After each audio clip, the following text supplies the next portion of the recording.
Bismillahirrahmanirrahim. Assalamualaikum warahmatullahi wabarakatuh. Waalaikumsalam. Alhamdulillahirabbil alamin wassalatu wassalamu ala asyrofil anbiya'i wal mursalin nabiyina Muhammadin wa ala alihi washabbihi ajma'in. Amma ba'du. Ikhwan fillah rahimana rahimakumullah, akhwati fillah rahimana rahimakumullah. Lanjutkan kembali pembahasan kita dari pembahasan yaitu tentang al-usrah, keluarga, pendidikan keluarga sesuai sunnah. Dari pertemuan awal sampai sekarang, sampai pertemuan terakhir, itu kita sudah membahas masalah keluarga, hak dan kewajiban.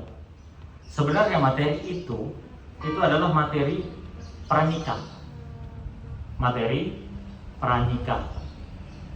ya. Tapi bukan berarti yang sudah menikah tidak perlu membahas. Tapi justru itu menjadi tolak ukur bagi kita bagaimana kita selama ini dalam menjalani hubungan suami istri. Maka semakin berjalannya waktu dan usia pernikahan dengan berbagai macam gangguan yang didapati tentunya, baik perkara-perkara yang disukai atau perkara-perkara yang tidak disukai. Pasti dalam lika-liku kehidupan suami istri atau berkeluarga, maka ada sesuatu perkara-perkara yang memang terjadi di dalam rumah atau perkara-perkara yang mengganggu hubungan keharmonisan suami istri. Ibarat kehidupan pasti ada asam garamnya, pasti ada rasa yang bermacam-macam. Maka begitulah Allah Subhanahu wa taala menetapkan hakikat dari kekeluargaan atau hakikat dari hubungan suami istri. Oleh karenanya, kembali lagi kepada pembahasan awal kita kemarin, bahwasannya hendaknya suami istri saling memberikan kewajiban masing-masing. Adil wajibat wasbir 'alal huquq. Tunaikan kewajiban dan bersabar dari setiap hak yang belum didapatkan. Ya, intinya kewajibannya kerjakan dulu. Masalah hak semuanya apabila tidak diberikan kepada kita dari pasangan kita, maka mintalah kepada Allah Subhanahu wa taala. Allah tidak menyanyiakan amalan hamba sekalipun hamba menyanyiakan perbuatan baik kita. Oleh karenanya, bagaimana potret Nabi Sallallahu Alaihi Wasallam yang begitu indah bersama keluarga beliau dalam bergaul. Bukan berarti beliau dalam berumah tangga ini tidak menemukan yang namanya kesulitan, cobaan, masalah. Enggak. Justru Nabi dengan istri-istri beliau yang jumlahnya berapa? 11. Justru permasalahannya semakin kompleks. Lah kita satu aja tak kompleks sudah permasalahan. Iya kan? Iya, bukan semakin kompleks, sekompleks sudah itu dijadiin bahan masalah. Padahal apa ya? Pasangan kita ya satu. Lalu bagaimana dengan Nabi Sallallahu Alaihi Wasallam yang istri beliau ada 11? Maka kalau kita mau belajar sejarah, mau belajar tentang hadis-hadis Nabi, kita menjumpai bagaimana pertengkaran antara Hafsah dan Aisyah. Pertengkarannya bukan sekedar adu mulut, lempar piring, lempar masakan. Itu bukan lempar piring kosong, bukan. Masakannya dilempar ke wajahnya. Nah itu. Ayo, gimana sikap Nabi kalau kayak gitu? Kalau kita, ya, pasti wah ini harus dicerai.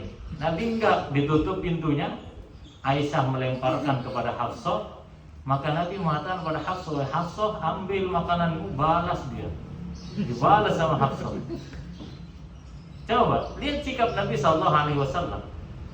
Bukan berarti dalam rumah tangga beliau tidak ada masalah, banyak rumah tangga beliau itu banyak masalahnya. Ya, akan tapi bagaimana Nabi Sallallahu Alaihi Wasallam sebagai seorang suami menempatkan dirinya, ya, menunaikan kewajibannya dan tidak banyak menuntut haknya. Sampai-sampai dalam masalah ya bergaul dengan istri. Nah, itu Nabi SAW itu sangat luar biasa.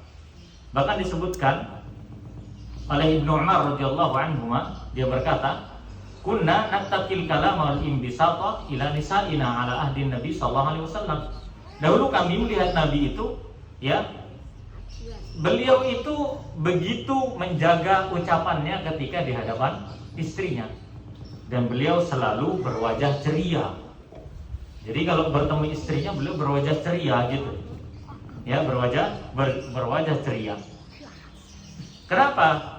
Karena itu sebagai bentuk kebaikan dan hadiah yang diberikan oleh seorang suami kepada istrinya. Maka begitu pula istri kepada suaminya. Maka intinya adalah bagaimana suami istri ini saling menunaikan kewajiban dan atau bersabar di atas hak-hak yang belum tertunaikan. Ingatlah bahwasannya keluarga atau rumah tangga Allah sifati dengan misaqun ghalidh, misaqan ghalidha, yaitu perjanjian yang kokoh. Yang Allah Subhanahu wa taala tidak sebutkan kalimat misaqan ghalidha dalam Al-Qur'an kecuali hanya pada tiga tempat saja. Yang pertama, hubungan antara Allah dan Nabi serta ulul azmi. Baru di situ disebutkan misaqan ghalidha. Misaqan ghalidha ini ikatan yang kuat yang tidak terputus. Nah, kemudian yang kedua, antara Allah dan Bani Israel. Jadi Allah menaikkan perjanjian dengan Bani Israel, perjanjian yang kuat yang tidak boleh dilanggar. Nah, kemudian yang ketiga yang disebutkan dalam Al-Quran adalah hubungan antara suami istri. Nah, jadi ketika Allah menjadikan hubungan suami istri ini sebagai misaqan ghalidha, maka tidak boleh seorang hamba mudah untuk memutuskan setiap perjanjian yang telah ia ucapkan dan telah ikrarkan bersama. Apapun masalahnya, selesaikan dengan cara yang terbaik. Ikhwan fillah rahimakumullah. Kita bahas di siang hari ini, tadi itu masih mukadimah ya. Kita bahas di siang hari ini adalah pembahasan kita bagaimana meraih keluarga bahagia. Bagaimana menjadi keluarga bahagia. Ingatlah bahwasannya tujuan seorang menikah adalah ingin bahagia. Yang dahulu jomblo, ya, belum punya istri, dalam keadaan sendirian, hidup sendiri, ya, hampir-hampir mati sendiri. Cuman Allah takdirkan jodoh, ya kan, jadi hidup lebih lama di atas keputusasaan. Nah, seperti itu. Maka ingatlah, ketika seorang berkeluarga, maka tujuan utama adalah berbahagia. Akan tetapi seiring berjalan waktu, banyak sekali keluarga-keluarga yang sudah lama menikah, akan tetapi belum pernah merasakan kebahagiaan atau hakikat dari kebahagiaan dalam berkeluarga. Yang banyak kita jumpai dari beberapa orang, ya, ini beberapa yang kami temui di lapangan adalah banyak sekali orang yang menikah hanya untuk pertama, ya, melindungi kehormatan, betul nggak? Iya, artinya mengarahkan sesuatu yang menjadi kebutuhan biologis kita kepada perkara yang halal. Itu bagus. Akan tapi seiring berjalan waktu, yang terjadi pada rumah tangga adalah kebosanan. Betul nggak? Iya, yang sudah nikahnya sudah lama nih pasti ada rasa kebosanan. Di usia pernikahan 5 tahun sampai 10 tahun, ya, itu ada kebosanan tapi sedikit kadarnya. Akan tapi di atas 10 tahun inilah bagaimana seorang suami istri, sepasang suami istri mengatasi masalah-masalah rumah tangga yang semakin hari sepertinya masalah rumah tangga semakin banyak dan semakin berat. Karena itulah hakikat dari pernikahan, yaitu seia sekata, sehidup semati. Semati plus sesurga lagi. Gimana caranya itu? Maka betapa banyak diantara suami istri yang belum tahu tentang masalah kebahagiaan dalam rumah tangga. Kebahagiaan dalam rumah tangga itu berkaitan pada 4 pokok. Kita akan bahas satu dulu siang ini. Satu pun kalau nutut waktunya, karena satu pun panjang pembahasan. ada 4 pokok yang bisa menunjang kebahagiaan rumah tangga. Yang pertama adalah kejiwaan pasangan, kemudian harta, kemudian lingkungan masyarakat, ya. Kemudian yang keempat adalah al-jinsiyah, yaitu bisa dikatakan kependudukan atau jenis kelamin. Ya, apa maksudnya Zat? Nanti. Oke, semua mungkin yang nomor 4 ini bingung. Gini aja, kalau kita punya pasangan yang beda daerah saja, itu bingung nggak? Ada sisi masalah nggak di situ? Ada, pasti ada. Ya kan? Ya kalau satu kampung, satu kota itu masih enak. Kalau beda daerah itu pun masih ada beberapa celah untuk masuknya masalah. Betul nggak? Iya, istrinya luar kota, orangnya orang sini, semua istri luar kota. Otomatis istri ini punya hak untuk bertemu dengan orang tuanya. Dan suami nggak boleh dong melarang. Kan begitu kan, suami yang baik kan nggak boleh melarang. Oke. Nah saat itu kan menjadi celah transportasinya, segala macamnya, insya Allah itu ada. Nah itu kan masalah al-jinsiyah, itu kependudukan atau jenis kelamin. Nah itu masalah. Ya apalagi kalau punya pasangan itu beda ras, beda bangsa, ya mungkin ada pasangannya yang turunan bule contohnya, ya turunan bule. Nah itu kan menjadi masalah juga nanti, baik kepada keturunannya, baik kepada keluarganya. Perbedaan budaya, kultur, kemasyarakatan itu kan pasti berbeda, dan itu bisa menjadi celah dalam masalah rumah tangga.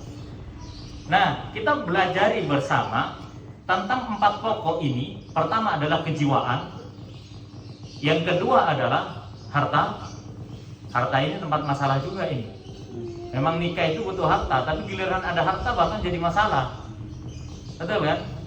Orang mau nikah itu butuh harta, tapi giliran sudah ada harta setelah menikah terkadang menjadi masalah. Maka dalam Islam sampai masalah harta, baik ketika dalam pernikahan, atau harta setelah bercerai, atau harta yang ditinggalkan oleh suami atau istri, itu kan semuanya sudah dibahas. Kenapa?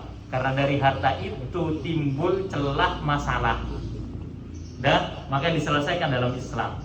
Kemudian al-ijtimaiyah, ijtimaiyah itu kemasyarakatan. Artinya kemasyarakatan di sini bagaimana kita menempatkan diri di tengah masyarakat. Suami istri ini menempatkan diri di tengah masyarakat. Karena kan otomatis namanya rumah tangga juga di mana kita tinggal, di situ kita bergaul dan hidup. Lalu bagaimana solusi? Karena dalam bermasyarakat itu pun, ketika dalam ruang lingkup rumah tangga, di masyarakat pun terkadang menjadi celah masalah. Betul kan? Iya. Bukankah pembicaraan manusia terhadap rumah tangga kita itu banyak? Ya kan? Banyak. Loh, jangankan sudah berumah tangga, mau berumah tangga aja udah banyak omongannya orang. Makanya kita pernah katakan, menikah itu murah, yang bikin mahal omongan tetangga. Iya kan? Menikah itu murah.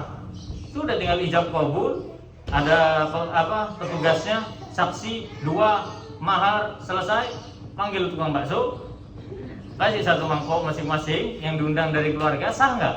Sah 5 menit. Tapi karena omongan tetangga begitu, ya kalau nggak ngadain acara berarti miskin, berarti begini, nggak punya duit, tidak mewah, berarti tidak wah. Akhirnya apa? Utang sana sini. Betul kan? Adakan acara resepsi 60 juta, 100 juta, nanti habis nikah nggak ada uang buat makan. Harusnya kalau punya duit banyak, ya simpen dulu, acara nikahnya sederhana. Lo acara lo nggak sampai setengah jam, sudah sah, sudah mau ngapain aja terserah. Ya kan? Intinya kan hidup setelah menikahnya itu. Kalau melepas jomblonya 5 menit murah, ya. Tapi memelihara pernikahan itu butuh dana juga. Ya, memang diawali dengan cinta, tapi disuburkan dengan dana. Ya kita nggak bisa dong, ya tidak bersikap realistis saja. Memang hidup seperti itu. Ya, masa kompornya mati, beli LPG pakai duit. Kurang garam beli garam, kurang buat kopi kurang gula ya beli gula. Mau buat kopi nggak ada kopi ya beli kopi, nggak ada air buat direbus ya beli air, nggak ada gelas buat disajikan ya beli gelas. Ya kita hidup dunia tidak akan pernah bisa lepas dari masalah duniawi. Oke, yang pertama yang harus diperhatikan adalah masalah kejiwaan.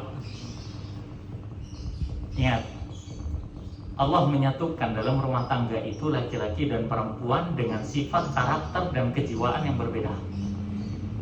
Ya kan? Makanya kan dalam syariat itu kan enggak ada ceritanya saudara menikahi saudarinya yang kandung. Ya, mungkin kita berpikir loh, bukannya enak ya kalau karakternya nggak jauh beda. Loh, justru itu nggak asik. Betul kan? Justru itu nggak asik. Sampai coba lihat aja, acar, kalau cuma timunnya doang, namanya acar. Enak nggak? Apakah disebut acar? Enggak, pasti ada asamnya, ada ini, ada timun, ada gulanya, semuanya bersatu jadi satu, enak jadinya. Ya begitu rumah tangga, di-mix sama Allah. Allah pasangkan di antara dua jiwa yang berbeda tujuan hidupnya. Awalnya kan berbeda tujuan hidupnya. Allah persatukan apakah mereka bisa melewati masa-masa kehidupan mereka bersama. Makanya dalam ayat Al-Quran disebutkan, ini ayat sering, wa min ayatihi an khalaqalakum min anfusikum azwaja. Dan di antara bentuk rahmat Allah, kehendak Allah adalah menciptakan dari satu jiwa kalian laki-laki, Allah ciptakan pasangan menjadi dua. Apa fungsinya Allah jadikan pasangan untuk kita? Litaskunu ilaiha, agar supaya kalian itu sakinah. Sakinah itu merasa tenang. Sakinah itu merasa tenang, ya kan? Merasa tenang kepadanya, kepada pasangannya. Wa ja'ala bainakum mawaddatan wa rahmah. Dan Allah jadikan mawaddah. Mawaddah itu apa? Kasih sayang. Ya, kemudian rahmat pun kasih sayang. Nah, di sini Allah jadikan dua orang yang berbeda tadi, Allah persatukan. Allah persatukan dalam ikatan suci. Dalam ikatan suci. Yang mana Allah jadikan itu sebagai pondasi agar supaya hamba mendapatkan sakinah, mawaddah, warahmah. Sudah? Itu tujuan kita memiliki pasangan. Jadi pertanyaan, lalu bagaimana cara kita bisa sampai pada tujuan itu? Ya kan? Lalu bagaimana cara kita sampai pada tujuan itu? Sedangkan kita tahu bahwasannya inti dari rumah tangga adalah saling menebarkan kebaikan, menunaikan kewajiban, dan bersabar dari hak tadi. Akan tetapi seiring berjalannya waktu, hal itu memang sulit untuk dipraktekkan.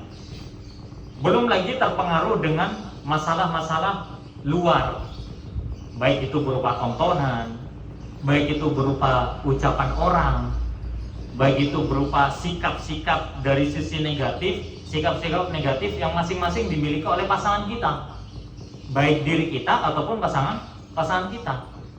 Ada saatnya akan muncul sifat tersebut yang menyebabkan terkadang rumah tangga itu tidak merasakan yang namanya sakinah, mawaddah, warahmah.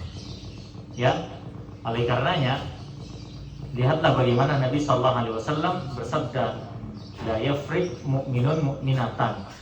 Janganlah seorang laki-laki ini membenci istrinya, ya, karena sebab satu hal negatif dari istrinya. In kariha minha khuluqan radiya minha akhar. Terkadang dia membenci suatu akhlak yang tercela mungkin dari istrinya atau dari pasangannya. Akan tapi ia suka dengan kelebihan-kelebihan lainnya. Setiap orang pasti memiliki kelebihan dan setiap orang pasti memiliki kekurangan. Ya, kemudian di antaranya yang harus kita lakukan dalam mengenali atau masalah kejiwaan pada rumah tangga atau pada pasangan kita adalah mengenali tentang aktivitas keseharian. Ya, mengenali aktivitas kesehariannya. Nah, kemudian diantaranya juga adalah saling memberikan kebaikan dan menolak yang namanya pembicaraan-pembicaraan dari rumah keluar. Paham sampai sini ya? Jadi kalau pembicaraan dalam rumah itu jangan sampai keluar. Sudah, mau itu guyonan, mau itu romantisme, mau itu masalah hal-hal yang baik atau hal-hal yang buruk, jangan lewat dari pintu rumah. Paham ya sampai sini ya?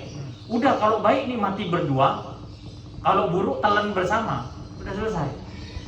Selesaikan itu sudah. Ya, jangan cerita contoh. Nih kadang ya, mohon maaf nih ya, ibu-ibu kadang merumpi nih contohnya. Cerita tentang kebaikan-kebaikan suami. Jangan. Ya ibu-ibu ya. Jadi kalau kumpul-kumpul jangan, aduh suami saya romantis luar biasa, gini-gini. Ntar satunya cerita. Enggak, itu menimbulkan hasad itu. Oh enak ya suamimu romantis, lah suamiku. Ada yang gitu, jadi setan juga dia. Ya kan? Nah ini jangan dibicarakan di luar. Masalah rumah tangga di dalam jangan bicarakan di luar. Kenapa?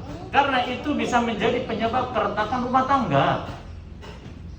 Karena kita nggak bisa mengendalikan ucapan manusia terhadap kita itu, nggak bisa. Makanya Nabi SAW bersabda apa? Di antara manusia yang paling buruk adalah ketika ia sudah melakukan sesuatu di rumahnya, di antaranya adalah berhubungan biologis. Kemudian ketika esok harinya dia ceritakan kepada orang. Ini manusia paling buruk ini, syarrun nas, manusia yang paling buruk. Apa maknanya? Jangan ceritakan masalah rumah tangga keluar. Siapapun itu, ke mertua jangan, ke karib kerabat jangan. Sudah, biasa-biasa saja ketika di luar, selain suami istri, ya, ketika di dalam silakan lakukan hal apapun yang dijumpai, cukup sampai di dalam rumah atau sekedar nyampe pintu rumah, nggak boleh lebih. Ya. Karena masing-masing terkadang masing-masing pasangan kita ini pasti memiliki sisi baik dan pasti memiliki sisi buruk. Baik, kemudian ada beberapa nasihat. Ini waktunya tinggal 9 menit. Ada beberapa nasihat yang disampaikan oleh penulis baik untuk laki-laki ataupun perempuan. Itu tembus lewat sini ya mainnya. Oh, sabar. Yuk, jalan duduk sini. Sip.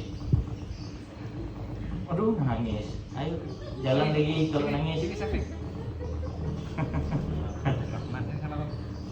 Baik.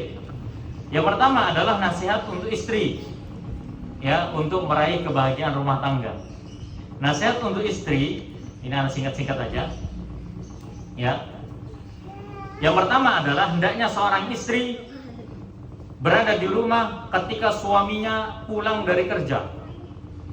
Ya. Nah ini. Jadi suaminya datang, itu yang nyambut istrinya. Jangan suaminya datang loh, bojo kundi. Ada di tetangga, ada di kerabatnya, ada di sini, ada di sana, ada di warung. Jangan. Ya. Mau ke warung, tahan dulu. Di rumah sampai nunggu suami pulang sebentar. Pasti tahu kan kapan suami pulang. Pasti ngabarin, insya Allah lah suami ini pulang kapan. Itu tunggu dulu, sambut. Ya, karena laki-laki itu paling suka untuk disambut oleh istrinya. Itu paling suka untuk disambut oleh istrinya. Kemudian jangan lupa tips yang kedua adalah menyambut suami dengan wajah berseri-seri, dengan wajah gembira, ya, dan memberikan doa tentunya. Duh, capek bang, capek ya, semoga Allah kasih kesehatannya bang ya, semoga Allah mudahkan bang urusannya bang. Bayangin ini ibu diajarin orang laki ini, ya. Atau kami semua sebenarnya nunggu loh bang. Ya alhamdulillah abang pulang selamat. Nah kayak gitu. Ya, diantaranya juga adalah tips selanjutnya adalah berhias diri secantik mungkin. Ya, intinya adalah menyenangkan pandangan suami. Mau menggunakan makeup seperti apa, menggunakan pakaian seperti apa, terserah. Intinya kalau bisa seorang istri ini punya baju khusus dinas depan suami. Baju dinas depan suami. Nah itu. Jangan pas suaminya datang istrinya masih kotor. Ya, masih dalam kondisi tidak enak untuk dilihat. Jangan, tapi berhiaslah. Karena karakter wanita itu kan suka berhias memang. Ya kan, karakter wanita itu adalah suka berhias. Kemudian yang selanjutnya adalah berusaha untuk menyiapkan makanan yang baik ya untuk suami. Ya, bahkan Nabi SAW itu ketika beliau menganjurkan kepada sahabat untuk melihat wajah calon mempelai wanita, betul nggak? Apa tujuannya? Tujuannya adalah untuk melanggengkan hubungan suami istri. Kemudian kenapa kok diperintahkan wanita itu untuk masak, menyajikan makanan bagi suaminya? Karena seorang wanita memang kodratnya di rumah dan berusaha memberikan pelayanan terbaik. Kemudian hendaknya menjaga kebersihan rumah. Menjaga kebersihan rumah. Karena ketika suami ini pulang kerja lebih-lebih dalam kondisi letih, maka begitu tidak nyaman hatinya apabila melihat rumah dalam kondisi yang kotor. Di antaranya pula adalah hendaknya ia tidak, ketika tidur sama suami, jangan membelakangi suami. Jangan membelakangi suami. Ya, kecuali di kondisi-kondisi tertentu, mungkin istrinya sakit, nggak bisa toleh kanan, tapi bisanya miring kiri contohnya, suaminya tidur di belakangnya, ya itu ma'dzur. Apabila ada sesuatu yang memang sifatnya udzur, maka mintalah udzur kepada suami. Kemudian antaranya juga adalah jangan banyak meminta sesuatu yang suami tidak mampu, ya, untuk memenuhinya. Jadi seorang istri memang harus cerdas dalam melihat dari sisi keuangan suami, ya. Kenapa? Karena disitulah seorang istri itu dituntut untuk bersikap qanaah atau bersifat qanaah, mengerti. Memang sifat dasar wanita itu suka menuntut. Bahkan Ibnu Jauzi rahimahullah taala mengatakan tidak layak bagi seorang suami untuk memberitahukan semua masalah keuangannya kepada istri. Kenapa? Karena sifat wanita, sifat dasar wanita adalah suka menuntut. Ya, maka sabar, tetaplah milikilah sifat qanaah, terus bersabar, dukung suami dengan doa agar suami lebih semangat untuk mencari rezeki. Sebenarnya ya kita tahu sendirilah bahwasanya wanita ini pasti banyak keinginan, betul nggak? Istri-istri kita ini pasti banyak keinginan, ya nggak? Iya. Coba aja cek troli Sofinya, ya kan? Iya. Coba lihat, cek troli Tokpednya, Bukalapaknya, Shopeenya, Lazadanya, semuanya itu belanja online. Coba lihat. Insya Allah berapa aplikasi yang terpasang? Pasti satu aplikasi isinya banyak, lebih daripada 10 mungkin. Kecuali wanita-wanita yang dirahmati oleh Allah. Dia tidak suka buka Shopee tapi buka Quran. Masya Allah. Ya, PPKM tidak menjadi penghalang soalnya untuk tetap belanja. Karena belanja bisa dengan jari tanpa harus datang sendiri. Baik. Kemudian hendaknya seorang istri menjadikan suaminya sebagai satu-satunya sosok laki-laki yang paling tampan di rumahnya. Udah di hatinya yang paling tampan adalah suaminya. Oh, kok enak Ustaz kayak gitu? Tenang aja, habis ini suaminya.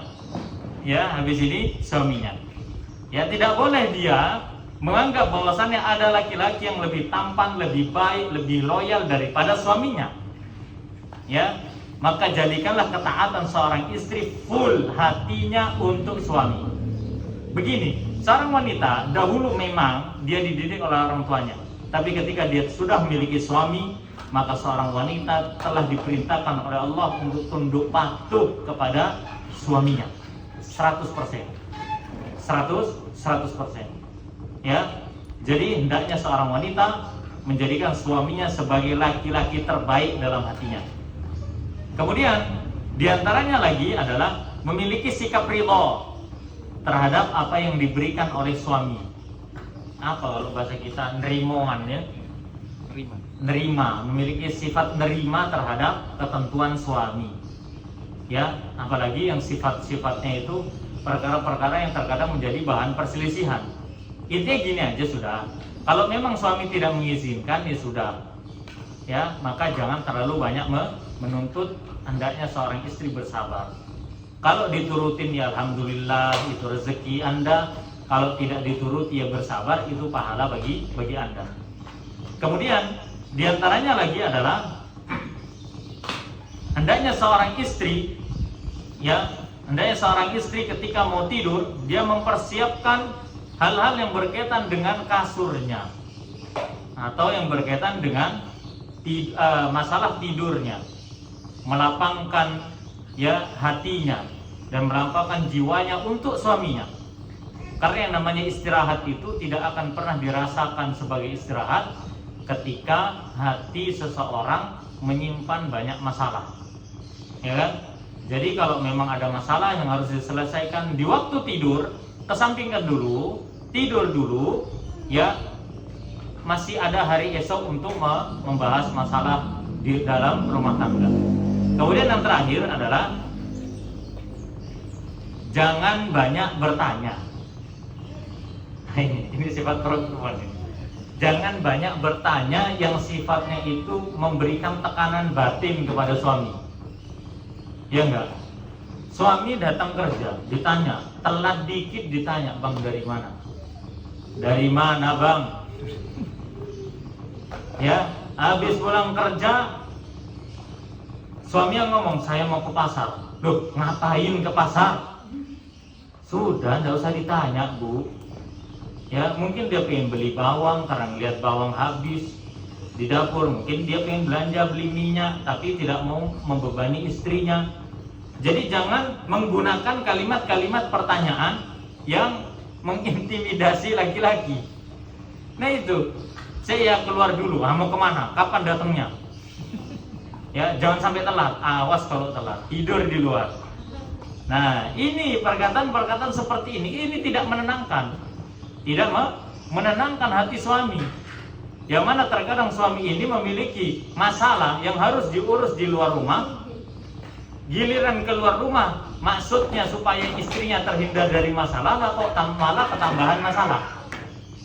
Ya, kenapa? Karena ada pertanyaan-pertanyaan yang sifatnya mengintimidasi sang suami. Baik, ini beberapa nasihat untuk para istri, ya, agar supaya para istri memberikan semua baktinya kepada suaminya. Kemudian waktu habis ini gimana? Lanjut minggu depan. Oke, masih ingat ya? Nanti anak murajaah lagi. Wah, ibu-ibu, jangan ngomel, ibu, sabar. Ya, karena memang waktu itu tidak ada yang bisa menebak. Tapi mungkin kalau istri mungkin, "Kenapa Ustaz nggak dibahas suami dulu?" Loh, ini urutan halamannya istri dulu masalahnya. Halaman 53 ini istri, halaman 54 ini suami. Nggak percaya, tak bagi habis ini PDF-nya yang versi Arabnya biar tahu, biar nggak ada suudzon di antara jamaah pengajian di sini. Ya, ada. Wallahi demi Allah, anak sengaja memang pakai kitab yang karangannya perempuan biar nggak ada protes. Gitu. Apa ngaji masalah rumah tangga rata-rata, apalagi masalah rumah tangga, tapi yang hadir perempuan toh. Udah, kita itu serba diintimidasi, dipojokin segala macam. Anak pernah kajian itu di Malang. Ya, yang ngaji ibu-ibu, cuman pakai tabir begitu. Sudah pertanyaannya tuh subhanallah, kayaknya pesertanya 40, pertanyaan 50 itu. Itu pertanyaannya, sampai ada yang bilang, "Iya Ustadz enak, laki-laki. Lah Ustadz belum jadi istri." Dia sampai kapanpun anak nggak bakal bisa jadi istri. Ya kan begitu. Masa iya seumpama anak kajian di depan anak ini yang hadir istri aja contohnya, atau perempuan, masa iya anak bahas bagaimana menjadi laki-laki yang baik? Kan nggak cocok sih. Tapi ya dibahas bagaimana menjadi istri yang baik, tapi responnya kadang berbeda memang. Makanya ketika ada kajian keluarga, anak pilih kitab yang nulis itu perempuan, dah no debat sudah. Ya, baik. Wallahu a'lam bishawab. Ada pertanyaan? Tidak ada pertanyaan ya. Baik, waktu sudah habis. Subhanakallahumma rabbana wa bihamdika asyhadu an la ilaha illa anta astaghfiruka wa atubu ilaik. Wassalamualaikum warahmatullahi wabarakatuh. Waalaikumsalam.